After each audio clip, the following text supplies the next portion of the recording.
মানুষ কিভাবে স্বর্গে যায়। কিছু মুসলিম বলে যে মুসলিমরা সবাই স্বর্গে যাবে, যে যদি কেউ মুসলিম হয় তবু সে অবশ্যই স্বর্গে যাবে না। তাই যারা বলে শেষে আমরা স্বর্গে যাব তারাও মূর্খ।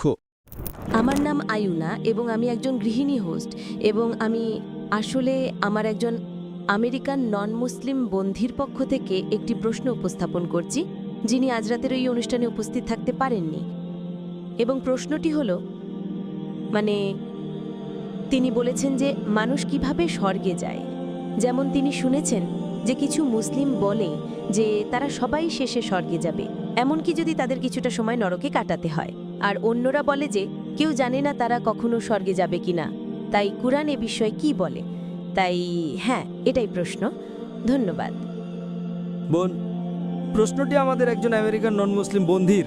হ্যাঁ, তিনি জিজ্ঞাসা করেছেন যে আপনি জানেন মুসলিমরা যদি কিছু ভুল করে শেষে তারা স্বর্গে যাবে, এটা কি সঠিক?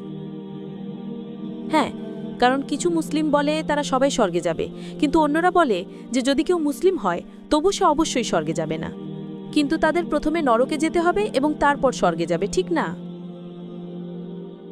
এটাই প্রধান প্রশ্ন। হ্যাঁ, কারণ যেমন কিছু মুসলিম বলে যে মুসলিমরা সবাই স্বর্গে যাবে,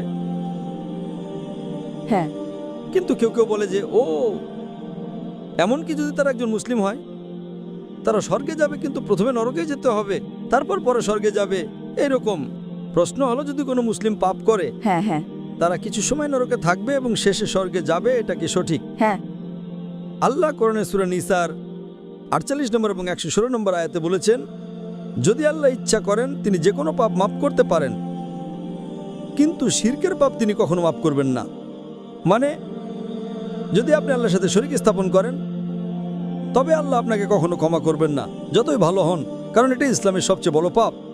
আপনার নিজের এখন যে মুসলিমরা শিরক ছাড়া অন্য কোনো পাপ করে, যদি আল্লাহ ইচ্ছা করেন তিনি পাপটি মাফ করতে পারেন। শিরকের পাপটি সবচেয়ে বড় পাপ যা আল্লাহ কখনো মাফ করবেন না, যদি আপনি মৃত্যুর আগে সংশোধন না করেন।